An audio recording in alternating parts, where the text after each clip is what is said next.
Welcome to Headline to Heartline. A door opens and the room tells the truth.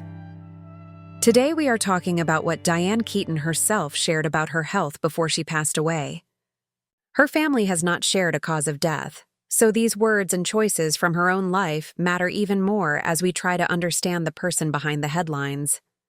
Diane died in California on October 11, 2025 at 79, and several outlets reported that her health had declined very suddenly in the months before.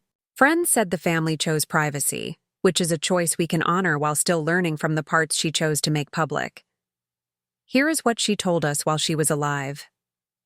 In her early 20s, she was treated for basal cell carcinoma, a common and usually slow-growing form of skin cancer. Years later, she described a strong family history of skin cancers, recalling an aunt whose disease cost her part of her nose and noting that her father and brother had also faced it. She admitted she did not always protect her skin when she was young, then became almost religious about sunscreen and shade as she got older.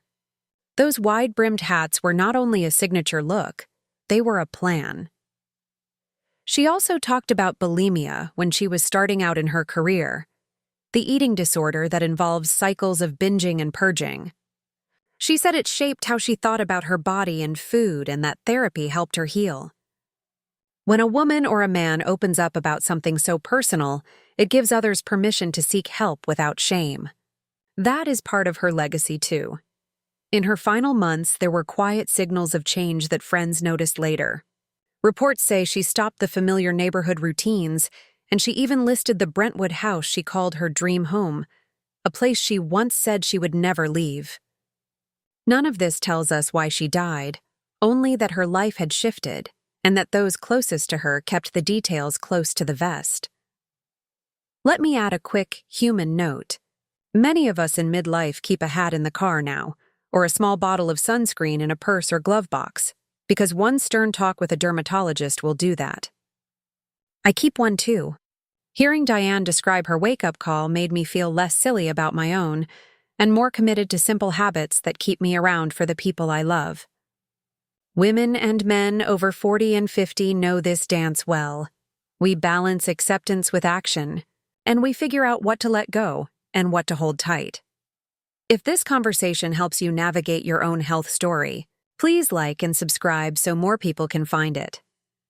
When public figures die without a disclosed cause, two stories tend to form. One is the respectful version that accepts privacy and focuses on what the person gave us.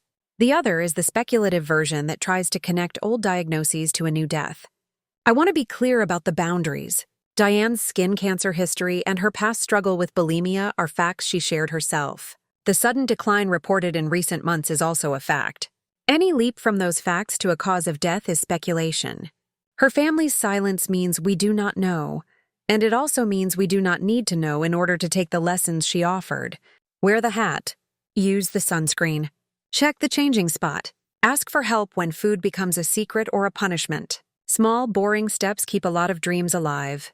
There is something else worth noting. The tributes that poured in from colleagues and institutions spoke about the contradictions she embodied. Funny and fragile, bright and bruised, honest to the bone. That is why her health disclosures land the way they do today. They are not gossip, they are gifts. She showed that a woman could be original and disciplined, glamorous and guarded, and still talk plainly about fear. Men heard it too, and many of you have written to say that a partner's cancer scare or your own biopsy changed the way you move through the sun. I hear you. Our lives are built out of these careful adjustments, so this is how we carry her forward without pretending to know what we do not. We remember that she survived skin cancer young, that she learned to protect her skin later, and that she found treatment for an eating disorder that once distorted her joy. We remember that her last months grew quiet, that her family asked for privacy, and that she left behind films, books, houses restored by her eye, children she adored, and a public that felt seen by her particular mix of wit and candor. And we keep our focus where she put it in those interviews, on the little daily things that let a life stretch long. Thank you for spending this time with me. Please subscribe to the channel and like the video so this community of careful, curious listeners can keep growing. As we close, imagine that door again, the one we opened together at the start, and picture it left ajar, letting in enough light to find our way to the next room.